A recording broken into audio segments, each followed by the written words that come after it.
வணக்கம். எனவே பேசுவோம். நம்ம எனவே பேசுவோம் சேனலுக்கு சப்ஸ்கிரைப் பண்ணி பெல் பட்டனை அழுத்தி ஆதரவு கொடுங்க. ஏன்னு கேள்விப்பட்டீங்களா? எவத்தால போனாலும் பெண்களுக்கு பாதுகாப்பு இல்ல, பெண்களுக்கு பாதுகாப்பு இல்ல, பெண்களுக்கு பாதுகாப்பு இல்ல. மாற்றம் வரணும், மாற்றம் வரணும், மாற்றம் வரணும். மாற்றத்தை யாரு கொடுப்பான்னு கேட்டா நடிகர் விஜய் கொடுப்பாரு, நடிகர் விஜய் கொடுப்பாரு, நடிகர் விஜய் கொடுப்பாரு. சரி, பெண்களுக்கு பாதுகாப்பு யாரு கொடுப்பாங்க? நடிகர் விஜய் கொடுப்பாரு. உங்களுடைய ஓட்டு யாருக்கா இருக்கும்? என் ஓட்டு எப்பயுமே டிவிகேவுக்கு மட்டும்தான். எதனால? இந்த வாட்டி டிவிக்கே தான் வின் பண்ணோம். ஏன்னா இந்த வாட்டி மாற்றம் கண்டிப்பா நடக்கும். இது என்னோட நம்பிக்கை. எப்ப கொடுப்பாரு? ஜெயிச்சு வந்தா கொடுப்பாரு. ஜெயிச்சு வர்றதுக்கு நம்ம ஒரு வாய்ப்பு கொடுக்கணும். அந்த வாய்ப்புக்கு பேரு தான் மாற்றம். நாங்களாம் மாற்றத்தை எதிர்பார்த்துதான் உட்கார்ந்து இருக்கிறோம் அப்படின்னு சொல்லிட்டு இருக்கிற எல்லா கல்லூரி பெண்களுக்கும் யார் இந்த வார்த்தையை சொல்லி கொடுத்தது? அம்னிகளா? எல்லாரும் ஒரே வார்த்தையே ரொம்ப அழகா ரொம்ப தெளிவா சொல்றீங்க அம்னிகளா. ஆனா எல்லாரும் டிவி பெட்டிக்குள்ளேயே அழகா சொல்றீங்க. அதுவும் காலேஜ்ல நடக்கிற அந்த டிவி ஷோஸ் எல்லாம் பார்க்கும்போது ரொம்ப தெளிவாவே இருக்கு. அதுல ஒரு புள்ள சொல்றாங்க, மாற்றம் வேணுமுங்க, எங்களுக்கு மாற்றம் வேணும். இது எல்லாத்தையும் நாங்க பாத்துட்டோம்ங்க, எங்களுக்கு மாற்றம் தான் வேணும். இப்பதான் முதலா ஓட்டு போட போற பிள்ளைக்கு ஏதோ மாற்றம் வேணுமாங்க. இந்த மாற்றத்தை விஜய் தான் கொடுப்பாருன்னு சிலரும், சீமான் கொடுத்தே தீர்வார் அப்படின்னு சிலரும் ரொம்ப ஆர்வமா இருக்கீங்க. ஏங்கண்ணுங்களா? எல்லா காலேஜ்ல இருந்து ஐடி கார்டு போட்டு அத்தனை பெண்களும் கூட்டமா நின்னு டிவில பேசுறீங்கல்ல, பெண்களுக்கு பாதுகாப்பு இல்லை, பெண்களுக்கு பாதுகாப்பு இல்லை, பெண்களுக்கு பாதுகாப்பே இல்லைங்க, எங்களுக்கு அதுக்கான மாற்றம் வேணும். நம்ம தளபதி மாதிரி ஒரு தலைவர் வந்து கண்டிப்பா வேணும். ஏன்னா அரசியல் மாற்றம் இருக்கணும். ஏற்கனவே இருந்தவங்க என்ன பண்ணாங்கன்றது ஜனங்களுக்கு தெரியும். அதனால கண்டிப்பா வந்து தளபதி வந்தா கண்டிப்பா மாற்றம் இருக்கும், கண்டிப்பா வரணும். சரி கண்ணுங்களா, நீங்க காலேஜுக்கு வந்துட்டு உங்களுக்கு பாதுகாப்பு இல்ல, நீங்க வேணா வீட்லயே பாதுகாப்பா உட்காந்துக்கிறீங்களா? எது மாற்றம்னு தெரியாம ஏமாற்றத்தோட பேசிக்கிட்டு இருக்கீங்க. உங்க ஆதரவு யாருக்கு? டிவிக்கு காரணங்க அவரு வந்தா கொஞ்சம் ஏதோ மாற்றம் கிடைக்கும். அடுப்போதும் பெண்களுக்கு படிப்பதற்கு அப்படின்னு கேட்டுக்கிட்டு இருந்த இதே மண்ணில இருந்துதான் பெண்கள் படிக்கிற மாதிரி இருந்தாலும் ஹோம் சயின்ஸ் வேணா படிச்சுட்டு போட்டோம் அப்படின்னு நம்ம தேசத்தந்தை சொன்ன இதே மண்ணில இருந்துதான் பெண்கள் கையில இருக்கிற கரண்டிய புடுங்கிட்டு புத்தகத்தை குடுன்னு நம்ம தமிழ்நாட்டோட தந்தை சொன்னாரு. அந்த தந்தையோட சொல் கேட்டு நடந்த அவருடைய மகன் முத்தமிழறிஞரும், அவருடைய மகன் முத்துவேல் கருணாநிதி ஸ்டாலினும், அவருடைய மகன் உதயநிதி ஸ்டாலினும் நம்ம கல்விக்காக பேசிக்கிட்டே இருக்காங்க. இந்த 3 பேர்த்தோட உழைப்பால கிடைச்ச நமக்கான கல்வியை நம்ம படிச்சுக்கிட்டே நீங்க வேணா கேட்கலாம், ஏன் இவங்க எல்லாம் இல்லைன்னா எங்கனால படிச்சிருக்க முடியாதோ அப்படின்னு. ஆமா, உண்மையாவே நம்ம படிக்காம தான் இருந்தோம். அந்த படிக்காம இருந்த நிலையில இருந்து வந்த மாற்றம் தான் இன்னைக்கு நம்ம படிச்சுட்டு இருக்கிறோம். இப்படி படிச்சு ஒவ்வொரு ஸ்டெப்பா மேல போயிட்டு இருக்கிற நாம, நமக்கு திருப்பி மாற்றம் வேணும்னா மாற்றம் என்னது? திருப்பி பின்னாடி போய் வீட்லயே உட்கார்ந்து படிக்காம உட்கார்றதா?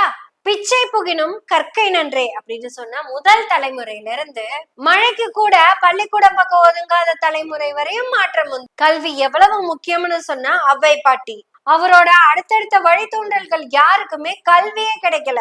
உலகத்துக்கே பொதுமறை சொன்ன மண் தமிழ் மண், யாதும் ஊரே யாவரும் கேளீர் அப்படின்னு பெருமையா பேசுனது இந்த தமிழ் மண். அங்கிருந்து சூத்திரனுக்கு எதை கொடுத்தாலும் கல்விய மட்டும் கொடுத்துறாத அப்படின்னு மாற்றம் கொண்டு வந்ததுதான் இந்த மண். மீண்டும் நமக்கு கிடைச்ச இந்த வாய்ப்புல நம்ம படிக்கணும். அப்படி படிக்க ஆரம்பிச்ச நம்ம கிட்ட வந்துதான் மகாகவி பாரதியார் ஒரு பாட்டு பாடுறாரு.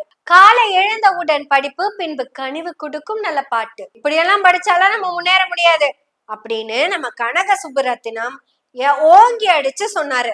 காலையில் படி, கடும்பகல் படி, மாலை இரவு பொருள் படும் படி, படி படி படி படி சங்கத்தமிழ் நூலை படி, அறம்படி பொருளை படி, அப்படியே இன்பம் படி. இப்படி படி படி படி படி படி படின்னு படிக்க சொன்னாரு. தந்தை பெரியார் கொடுத்த அழுத்தம் தான் பாட்டி பாடசாலைக்கு போனது. பாட்டியோட பிள்ளைய 8ஆம் கிளாஸ் வரைக்குமாவது படிக்க வச்சிரு. இன்னைக்கு கம்பல்சரியா காலேஜ் படிச்சுட்டு இருக்கோம்ல, இந்தியாவிலேயே மிக அதிகமான சதவீதமா.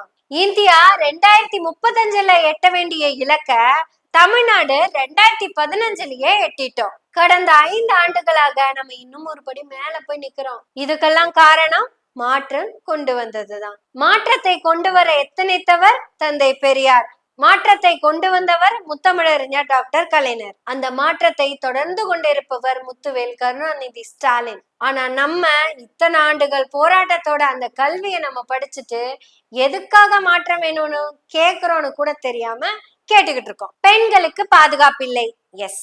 பெண்களுக்கு பாதுகாப்பில்லை. இது உலகம் முழுக்க பெண்களுக்கு பாதுகாப்பில்லை. வட இந்தியாவை எடுத்துக்கிட்டா பெண்களுக்கு பாதுகாப்புங்கிறதே இல்ல. தென்னிந்தியாவில் தமிழ்நாட்டிலும் பெண்களுக்கு பாதுகாப்பு இல்ல. ஆனா தமிழ்நாட்டுல மட்டும்தான் பெண்களுக்கு எதிரா நடக்கிற எந்த குற்றமா இருந்தாலும் அத வழக்கா பதிவு செய்து குற்றவாளிக்கு தண்டனை வாங்கி கொடுக்கப்படுது. இங்க வழக்கா பதிவு செய்யறதுனாலயே இங்க மட்டும்தான் அதிகமான குற்றங்கள் நடக்குதுன்னு அர்த்தம் கிடையாது. டெல்லியில இந்தியாவுடைய தங்க மங்கைகள் ரோட்ல போராடிக்கிட்டு இருந்தாங்க. அந்த தங்க மங்கைகளோட முகத்துல பதக்கங்களோட அந்த கயிறு தான் இது வரையப்பட்டுக்கிட்டு இருந்தது. ஆனா கடைசியா என்னாச்சு? இந்திய போலீஸோட பூத்ஸ்களும் பட ஆரம்பிச்சது. அந்த வழக்குல குற்றம் சாட்டப்பட்டவர் நிரபராதியா வெளியே வந்துட்டாரு. அதனால அந்த பெண்களுக்கு பாலியல் சீண்டல் நடக்கல அப்படின்னு அர்த்தம் வந்துருமா? தமிழ்நாட்டுல அப்படி யாரும் இதுவரை விடுதலை செய்யப்படல. பில்கிஸ் பானு வழக்கு இந்தியாவையே உறைய வைத்த வழக்கு. இந்தியாவின் 75வது சுதந்திர நாளில் அந்த குற்றவாளிகள் எல்லாத்தையும் விடுதலை பண்ணாங்க. அதுவும் அவங்களையெல்லாம் ஆராத்தி எடுத்து ஸ்வீட்டை கொடுத்து வரவேற்ற சமூகம் தான் இந்த சமூகம். தமிழ்நாட்டுல ஒரு இடத்துல கூட அப்படி ஒரு விஷயம் நடக்காது. பெண்கள் இந்தியாவிலேயே தமிழ்நாட்டுல தான் பாதுகாப்பா இருக்காங்க. ஆனா தமிழ்நாட்டுல பாதுகாப்பே இல்லைங்க அப்படின்னு பேசிட்டு இருக்கோம். உடனே அந்த 2 வயசு குழந்தை பாதிக்கப்பட்ட பெண் இல்லையா, அண்ணா யூனிவர்சிட்டி பொண்ணு பாதிக்கப்பட்ட பிள்ளை இல்லையா, பொள்ளாச்சி அந்த பிள்ளைங்க பாதிக்கப்பட்ட பிள்ளைங்க இல்லையா, கோயம்புத்தூர் ஏர்போர்ட்ல நடந்த அந்த பெண் பாதிக்கப்பட்ட பெண் இல்லையான்னு கேப்பீங்க. அவங்க எல்லாருமே பாதிக்கப்பட்ட பெண்கள் தான். அவ்வளவு ஏன் திமுக கூட்டத்துல ஒரு பெண் காவல்துறை கான்ஸ்டபிள் பாதிக்கப்பட்டாங்களா? ஆமா, அவங்களும் பாதிக்கப்பட்டாங்க. ஆனா அப்படிப்பட்ட எந்த குற்றவாளிக்கு பின்னாடியும் எந்த கட்சியும் கொடி பிடிச்சது நின்னது கிடையாது. அந்த குற்றவாளிய காப்பாத்துங்கன்னு சொல்லி எந்த அழுத்தமும் யாரும் கொடுத்தது கிடையாது. எல்லா குற்றவாளிகளும் தண்டிக்கப்பட்டுக்கிட்டே தான் இருக்காங்க. இங்க 2 பேரு தான் இன்னும் தண்டிக்கப்படாம இருக்காங்க. ஒருத்தர் செபாஸ்டியன் சைமன், இன்னொருத்தர் ஜோசப் விஜய். ஜோசப் விஜய் மேல என்ன பிரச்சனைன்னு கேக்குறீங்களா?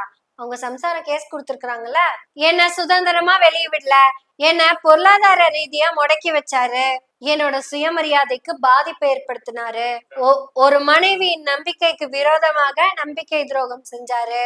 இந்த 2 குற்றவாளிகளுக்கும் ஆதரவா பேசிக்கிட்டு இருக்கிற நீங்களே தான் பெண்களுக்கு இங்க பாதுகாப்பு இல்லைன்னு பேசிட்டு இருக்கீங்க. தன்னோட பொண்டாட்டிய வர்த்தில்லன்னு சொன்ன ஒருத்தவங்க கூட நின்னுதான் லீகலா டைவர்ஸ் வாங்காம தன்னுடைய காதலிய கூட்டிட்டு ஒரு கல்யாணத்துக்கு போன ஒருத்தவங்க கூட நின்னுதான் நீங்க பெண்களுக்கு பாதுகாப்பு இல்லைன்னு பேசிட்டு இருக்கீங்க. உங்க பார்வையில சங்கீதா பெண் இல்ல, த்ரிஷா மட்டும்தான் பெண்ணு.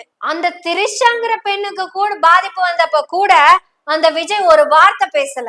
அவனுக்கு என்னங்க, அவன் ஆம்பளை அப்படி இப்படிதான் இருப்பான், இவனுக்கு என்னங்க இவன் சீமான் வேணால பேசுவான். ஆனா பெண்களா இருக்கிற நமக்கு எவ்வளவு பொறுப்பு இருக்குன்னு தெரிய வேண்டாம்? மாற்றம் வேணும், மாற்றம் வேணும், மாற்றம் வேணும்னு கேக்குறீங்கல்ல. அடுப்பூதும் பெண்களுக்கு படிப்பதற்குன்னு தான் இங்க இருந்தது. அத மாத்தி பெண்கள் கையில இருக்கிற கரடியை புடுங்கிட்டு புத்தகத்தை கொடு அப்படின்னு சொன்னதுதான் மாற்றம். அந்த மாற்றத்தினுடைய அடுத்த கட்டம் தான் இன்னைக்கு நம்ம எல்லாம் தைரியமா பேசிக்கிட்டு இருக்கோம். இப்ப இதுல இருந்து மாற்றம்னா சீமான் சொல்லிக்கிட்டு இருக்கிற குலத்தொழிலா, இல்ல விஜய் சொல்லாம சொல்லிக்கிட்டு இருக்கிற விஸ்வகர்ம யோஜனாவா? அது 2மே ஏமாற்றமா போயிரும். நமக்கு இப்ப தேவை மாற்றம் அல்ல, தொடர்ச்சி தான். இன்னும் நம்ம பல காலம் பயணிக்க வேண்டியது இருக்கு. இப்படி எதையுமே புரிஞ்சுக்காம வெறும் ஒரு கவர்ச்சியை மட்டும் நோக்கி போகாதீங்க. பெண்களுக்கு பாதுகாப்பு இல்லையா? ஆமா, பெண்களுக்கு பாதுகாப்பு இல்ல. பெண்கள்ங்கிறது யாரு? விஜயலட்சுமியும் சங்கீதாவும் பெண்கள் தானே. இந்த 2 பெண்களுக்குமே உரிய நீதி கிடைச்சிட்டாலே இங்க பெண்கள் பாதுகாப்பா இருக்காங்கன்னு தான் அர்த்தம். மற்ற பெண்களுக்கு எதிரான குற்றவாளிகளுக்கு எல்லாம் தண்டனை கிடைச்சுக்கிட்டு தான் இருக்கு. தண்டனை பெறாம தப்பிச்சுக்கிட்டே இருக்கிற 2 பேரு இவங்க 2 பேர் மட்டும்தான். ஜோசப் விஜய்க்கும் செபாஸ்டியன் சைமனுக்கும் தண்டனை வாங்கி கொடுத்துட்டாலே இங்க பெண்கள் பாதுகாப்பா இருக்காங்கன்னு தான் அர்த்தம். பெண்கள் பாதுகாப்புக்கு முக்கியத்துவம் கொடுத்துட்டு இருக்கிற நம்ம முத்துவேல் கருணாநிதி ஸ்டாலின் அவர்களுடைய ஆட்சி தொடரட்டும். சும்மா வாயில சொன்னா பத்துமா? பாட்டாவே படிச்சிருவோம். பாட்டை படிச்சுட்டீங்கல்ல, படிச்ச பாட்டை ஊரெல்லாம் போய் பேசுவோம். எனவே பேசுவோம் நாள்தோறும். உங்களுடைய ஆதரவுகளை நன்றிகளோடு எதிர்பார்த்து கொண்டிருக்கிறோம். நன்றி, வணக்கம்.